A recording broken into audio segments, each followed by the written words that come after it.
What is going on, everyone? Welcome back to another episode of the pod. This is going to be a crazy episode because it is officially, and I mean officially, trade deadline week across Major League Baseball. And our team, the Pittsburgh Pirates, are probably going to be a pretty busy ball club.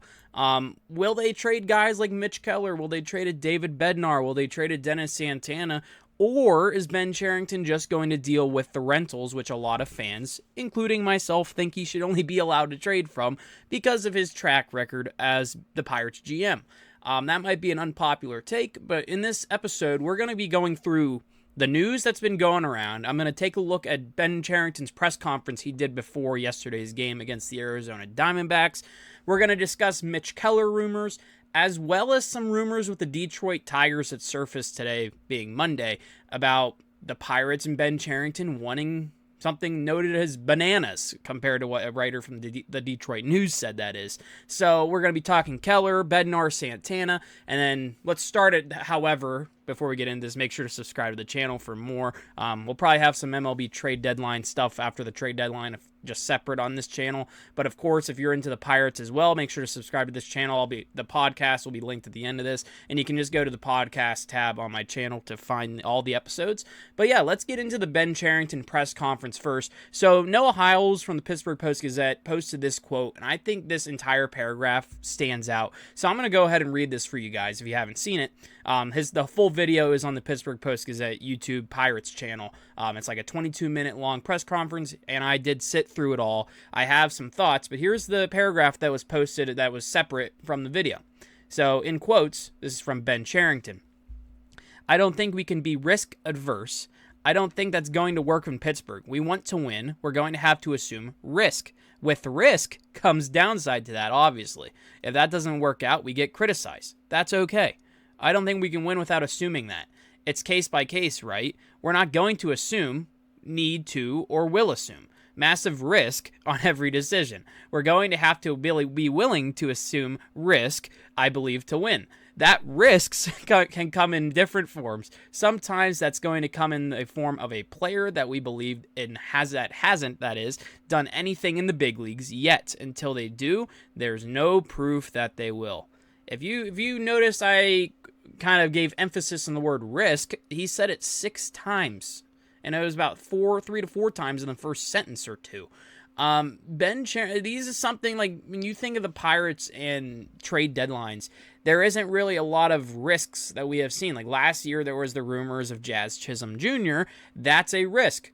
Instead, they played it safe and went with the option of Brian De La Cruz's teammate in Miami. And what happened to that one? He's long gone. I think he's in the minor leagues with the Yankees right now. He's on his second organization since on the Pirates, as the Braves and then the Yankees. And then IKF, you could say, is a risk. You got rid of Charles McAdoo, who in your organization at the time became a fan favorite prospect in just under a year. And now he's kind of just struggling in the Blue Jays system, so you could say that risk did work out. And it looks like IKF's going to be flipped at this deadline as a rental since he's a free agent at the end of the year. And you could probably get a top 10 to 20 prospect. You're not going to get anything top 10, maybe like 15th to 20th ranked. Maybe even I was thinking about it today. Maybe you flip IKF for a reliever, kind of like the Vogelbach for Holderman thing we saw a couple years ago. But back to this quote. He said the word risk a lot, and there was a couple takeaways from this entire press conference. I highly recommend, even if you don't enjoy the Ben Cherington word salad we get all the time, it's a good listen to see where it seems like the organization's head is when it comes to the trade deadline. And what sticks out to me is the final sentence. Let me read this part again. Sometimes that's going to come in the form of a player that we believe in that hasn't done anything in the big leagues yet. Until they do, there's no proof that they will. I guess that was 2 sentences. But the thing that sticks out to me the most is the part that says sometimes that's going to come in the form of a player that we believe in that hasn't done anything in the big leagues yet. So the whole premise of this trade deadline for a lot of Pirates fans and national media is or Pittsburgh local media that is the argument that if you trade Mitch Keller or David Bednar or even Dennis Santana, but mainly Mitch Keller, that you can get a major league bat at the trade deadline. I think Ben Cherington is saying this quote in the aspect of not getting fans' hopes up for this, because I'm of the argument, if you trade Mitch Keller now, you're only getting prospects. I don't think any major league team in a playoff push is going to trade a piece of their 9-man lineup, or 9-batter lineup that is, to the Pirates for a 3 or 4 starter on their team. Mitch Keller is the number 2 on the Pirates, but on a good playoff team, he's probably a 3 or 4, you would think, because they probably have their 1 and 2 all set. Depends where he goes. So you're not going to get a major league bat. I see so many people pairing the Pirates and Red Sox and be like, "Oh, we can get Wilyer Abreu, we can get Jarren Duran." I don't think the Red Sox aren't doing that. They're not trading Wilyer Abreu in the middle of a playoff push. Maybe Duran a little bit more so, but they just canceled those trade rumors because he was linked to the Padres, and those have since kind of quieted down. So I would say Jarren Duran is not happening, at least until the offseason, because when you look at the offseason, you could possibly trade a Mitch Keller in an actual baseball type of trade and get a major league bat in return for Mitch Keller. That could be where the Jarren Duran or Wilyer Abreu comes. I mean, if you want Wilyer Abreu, I think you probably have to pair a prospect with that as well. But what Ben Cherington, I think, is saying here, if I can just translate his talk a little bit better, is I literally think he is preparing fans to be disappointed by what they are being offered, or possibly saying it isn't going to happen, and they might not be trading Mitch Keller, which I don't think they should. I'm in that minority group that thinks Mitch Keller should be staying in Pittsburgh, because I think he still has 3 years left on his contract, and I mean, you want a good rotation still. Why are you trading from the great depth? But what happens if that great depth doesn't pan out? And that's the point of taking risks, and I don't think that's a risk that's willing to take, because you know what Mitch Keller is going to give you. He's a league leader when it comes to quality starts. He's going to eat innings. He's going to pitch efficiently, and I understand the whole premise of the second half collapses by Mitch Keller, but so far in the second half, I mean, it's only been like, I think, 2 starts since the All-Star break, but he's looked pretty good since the second half has started. But yeah, I think Ben Cherington is getting fans ready, saying we might not be getting major league bats like you want, and it's probably going to come in the form of prospects. That's the thing with the trade deadline. You are really only getting prospects in return for these bats. You are not going to get a major league bat ready right now. It is going to be a quad A type. It's basically like he said, let me read this part again, hasn't done anything in the big leagues yet. That's Spencer Horwitz types. I mean, I still believe in Spencer Horwitz, but like I said, if you have to believe that they hasn't done anything yet in the big leagues. Spencer Horwitz, a guy, you're going to get guys who are blocked in the major leagues because they're not going to have an opportunity. Spencer Horwitz wasn't going to have an opportunity in Toronto. He got some at-bats. He was a backup first baseman because guess who's their first baseman? Vladimir Guerrero Jr. Cam Devaney, who was just traded for Adam Frazier, wasn't going to get at-bats with the Royals. Why you might ask that is? Because Bobby Witt Jr. is their shortstop. But also, there's a problem if they're not getting at-bats, because if they were productive big leaguers, they would not be riding the bench. They'd be DH types. But yeah, so that's the point in this little press conference that kind of stuck out to me, especially this last line. And then when I read this quote, I immediately went to go watch it, and the facial expressions he was making gave me the, I guess, vibe that he knew, or he's expecting fans to not be happy with the returns. And it's making me wonder if there's actually a solid return that would make a Keller trade, per se, actually happen. Let's get into, I guess, part 2 of today's podcast, being Mitch Keller now.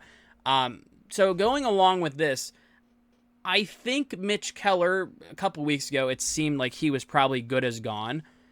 I'm starting to think Mitch Keller is going to be staying, especially since this quote. And there's been rumors and that the Cubs are supposedly, according to Bob Nightingale, that the Cubs might be willing to give up Owen Casey, one of their top prospects. Now, let me look up Owen Casey's numbers really quick on Pipeline.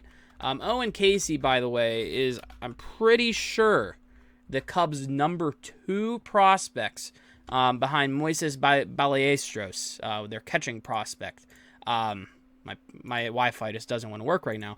But Owen Casey can hit. I'm going to look this up on my phone really quick. But Owen Casey, let me say, he can hit. But the problem with him is this. He strikes out a fair amount of time. He strikes out a good bit. Whenever you, let me look up on the, so basically right here. Owen Casey so far this year in the minors, A 278 average, 20 home runs, 46 ribbies, 3 stolen bases, and a 940 OPS. He, of course, is on the Iowa Cubs. The Cubs AAA affiliate. He is 23 years old. However, his problem that I don't trust the Pirates to get out of him is his strikeouts. And Pirates fans I see all the time complaining about O'Neal Cruz strikeouts. We all know Jack Sawinski has a strikeout problem. I don't know if there's any fixing that. Owen Casey so far this year has struck out 105 times. In 2024, he struck out 156 times, and that was also in AAA. 2023 in AA, he struck out 164 times. 2022 in High A, he struck out 124 times. And in 2021 across 2 teams in Low A, and it looks like developmental, he struck out a total of, 67 times. So strikeouts have been an issue for Owen Casey, and he is kind of hovering around that 30% strikeout rate, which you would say if you're striking out that many times in AAA, which it's funny, this is the same division as the Indianapolis Indians, the Pirates AAA affiliate. These are the same guys that Jack Sawinski was going up against, or even Nick Solak of all people, who's tearing up in AAA right now. That worries me about Owen Casey. Sure, he's going to provide you the power, and yes, that is awesome. Let me look up his minor league savant really quick. But yeah, Owen Casey worries me.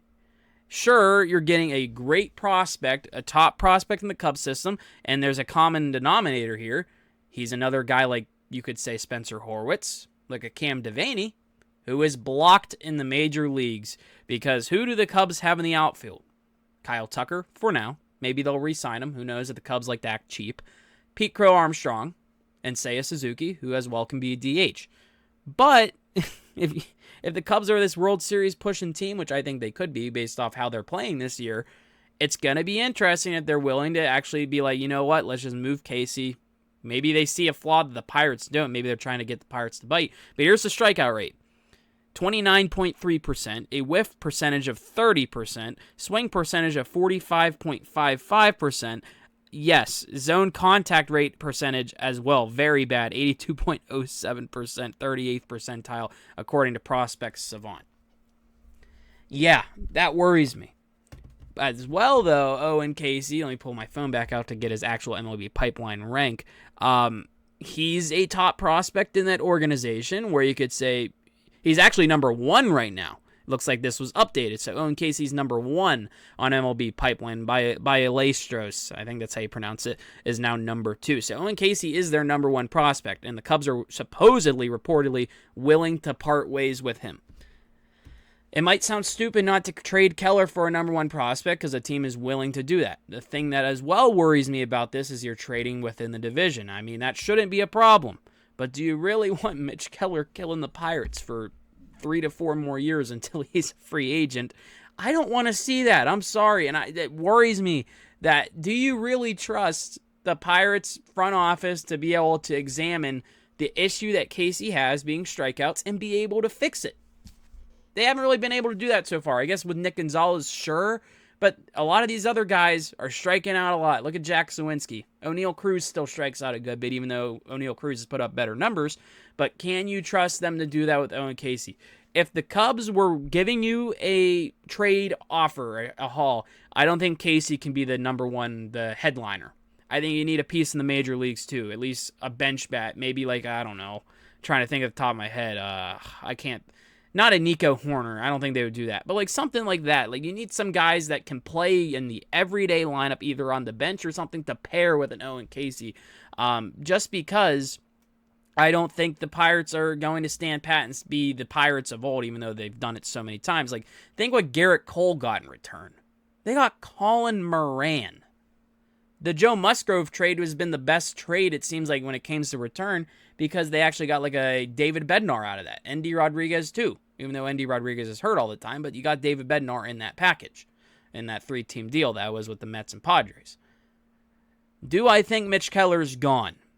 I think before this week, he had a greater chance to go.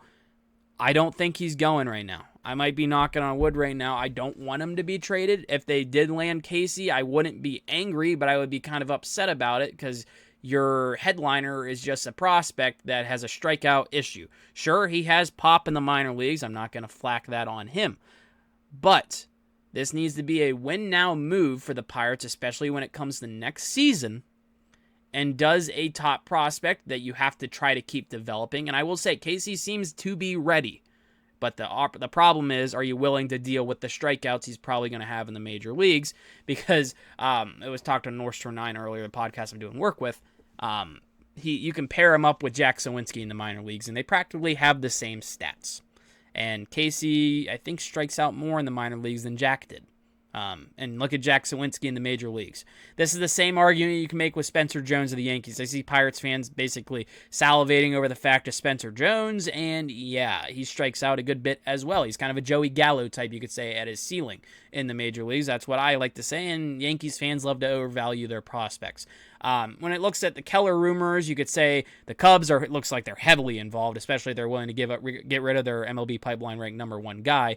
I would say look at the Red Sox as well. They seem to be this match with him. And then, of course, the New York Mets. You see a lot of fans maybe wanting the Mets in that aspect because some of their prospects like Carson Bench, an outfielder, people seem to like. Moving on, though, let's go to the David Bednar sweepstakes.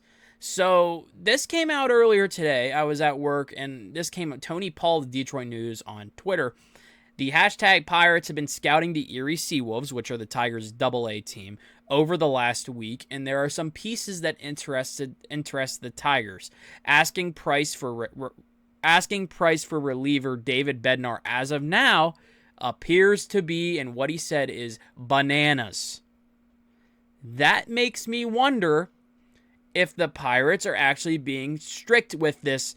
We need something good. You're not going to give us something that is awful or low-level prospects, even though they're scouting in AA. But it looks like the Pirates are trying to make a package that is willing to be getting, that is good for David Bednar. And you know what?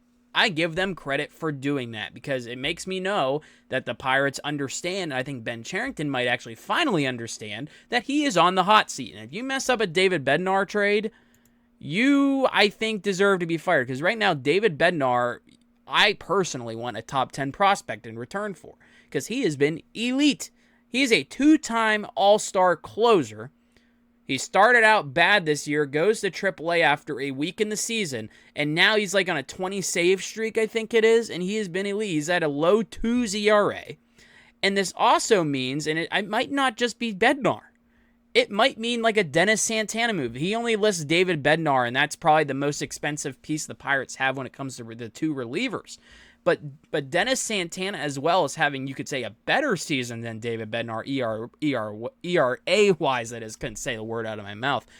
But I'm very curious to see if the Tigers are going to do this. They did just trade before I started this podcast up. They traded Chris Paddock. Well, they received Chris Paddock from the Minnesota Twins. So I had the Tigers as kind of a partner possibly in the Andrew Heaney sweepstakes as like a back-end rotation guy. But it looks like they're going to be out on Andrew Heaney now since they got Chris Paddock from their own division rival, the Twins. We don't know what the return is that the Tigers are sending back to Minnesota.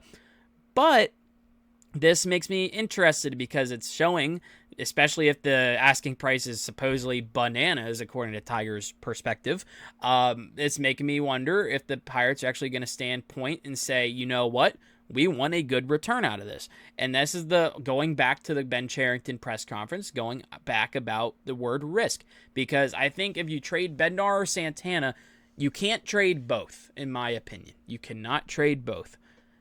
Both of them still have a year left of control. You can't just blow up a bullpen that has looked the best it has been in a very long time. You have 2 closers. Personally, I would rather trade Dennis Santana. I understand David Bednar might bring you back the most. But the thing with David Bednar is this. He appears to actually want to play for the Pittsburgh Pirates and would want to be a Pittsburgh Pirate. Sure, you don't extend relievers. A lot of people are anti-extending relievers, paying them money. But when the Pirates have issues, and they have so many issues, and the issue is not finding players that want to play for you in free agency. You should try to keep said players that seem to want to play for your team. And David Bednar from Pittsburgh, we all know, and it's a little bit of like a little story with him, maybe being like why he's still here. There's a rumor that was going around that Bob Nutting stepped in to stop a David Bednar trade once. Will he do it again? I don't know. And it's making me kind of weary that I think Bednar might be gone. I personally don't want him gone, and I'll say this is bias aside. He's one of my favorite players on the Pirates. But yeah, like he was emotional after he got his 100th save over the weekend on Saturday against the D-backs. It was a 2-0 game. And in the locker room, he had like a tear going down his face. I think Bednar knows he is gone. It looked like he was taking it all in. I think he knew he probably wasn't pitching in Game 3. And I think he took it as, this is my last time pitching at PNC Park in a Pirates uniform for the said future. And it sucks that he has to go. But I don't think there's a reason he actually has to go, because you have another guy that you could trade. It's a very weird situation that the Pirates have put themselves in with the Bednar and Santana thing. You have two elite arms, especially on the Bednar side, but Santana's been also really good. And I brought up Santana in a previous video. He's having the best stint of his career. This is the best he's looked on any other team. He has not looked like how he's been since he's joined the Pirates as a waiver pickup. Dennis Santana could also have the highest value of his career right now to trade. And you did go to arbitration with Dennis Santana last year, and you won that case. I don't think you're winning that case this time around. So if there was a guy that you could flip, maybe it is Dennis Santana. But it looks like the Tigers are heavily involved with David Bednar. And honestly, I think it's either them or the Phillies, I think. I think them or the Phillies make sense for a trade partner when it comes to a reliever. I think the Phillies could probably have the better prospects, in my opinion, to look at, because they have some bats in their system. Let me look up their top prospects really quick so I have the rankings. But the Phillies have some top prospects in their system that are ready to go if you're getting a minor leaguer in return. Because just think about what the Marlins got for Rogers last year. They have Kyle Stowers, who's having a great year. So when you look at the minor league system of the Philadelphia Phillies, I said that I would prefer a top 10 prospect for David Bednar. Right now, here's your guys in AAA that are top 10. You're not getting Andrew Painter. He's number 1. He's a pitcher. So why would you want a pitcher there? Justin Crawford, a lot of Pirates fans seems to love that idea. His ETA is 2026. He plays outfield and I think infield as well. 21 years old. Seems to be ready. Right now, Justin Crawford, the 3 prospect, a 55 hit, 40 power. So he's going to be a hit first guy. Right now, he's batting .327 in AAA, a 409 OBP, a 430 slugging, an 839 OPS.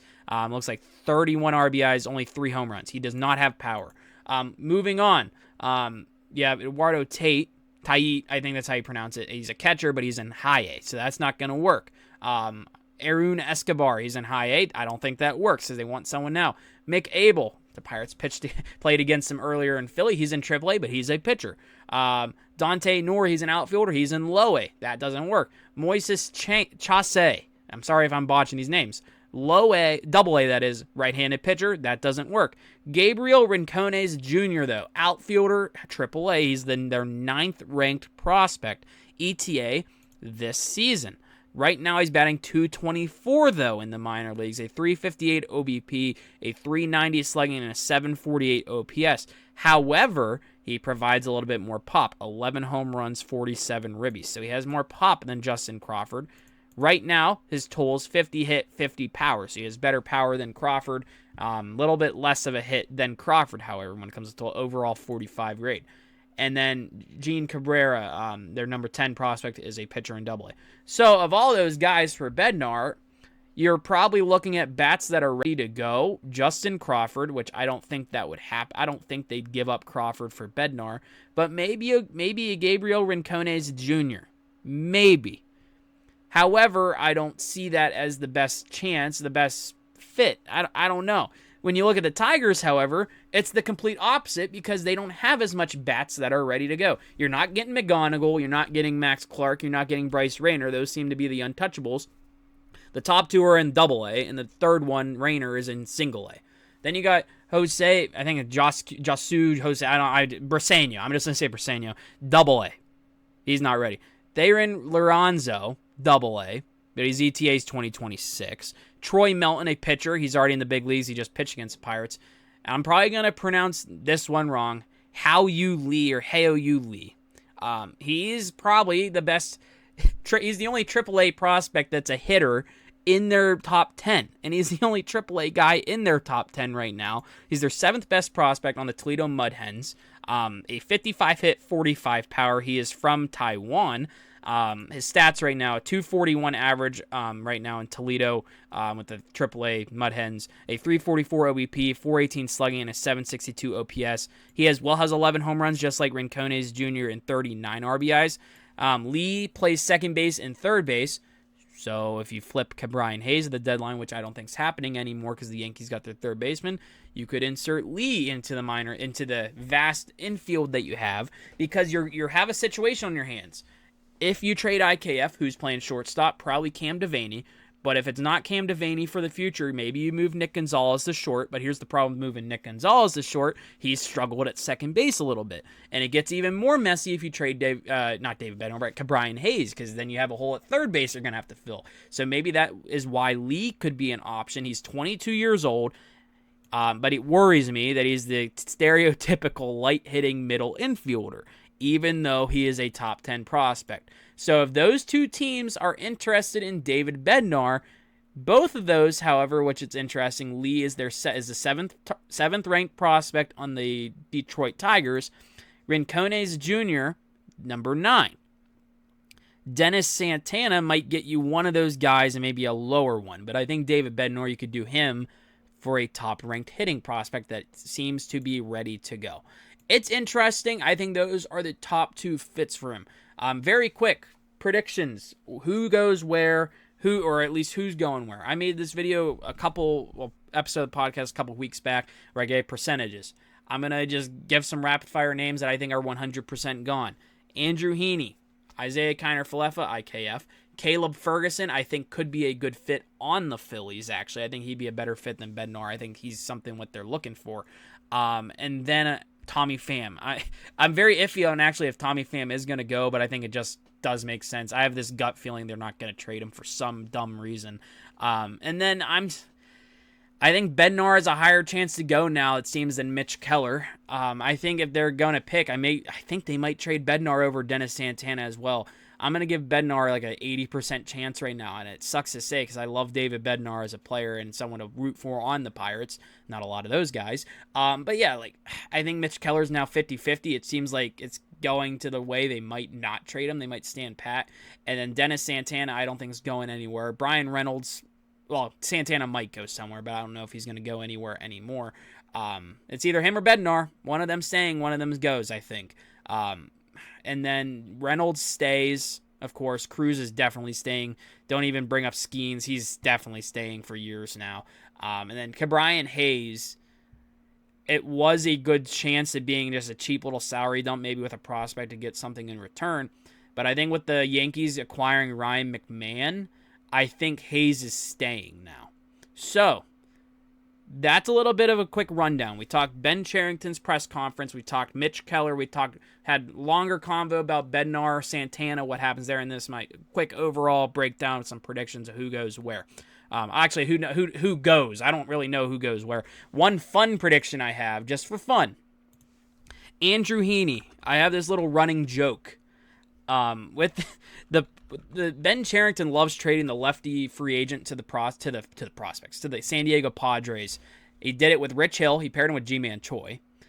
He did it with Martin Perez last year. Could we get Andrew Heaney and Tommy Pham paired up just like the Hill Choi for number 15 overall Terso Ornelas, I think that's how you pronounce it, AAA outfielder, 25 years old. Right now he has a 50 hit, 50 power right now in AAA.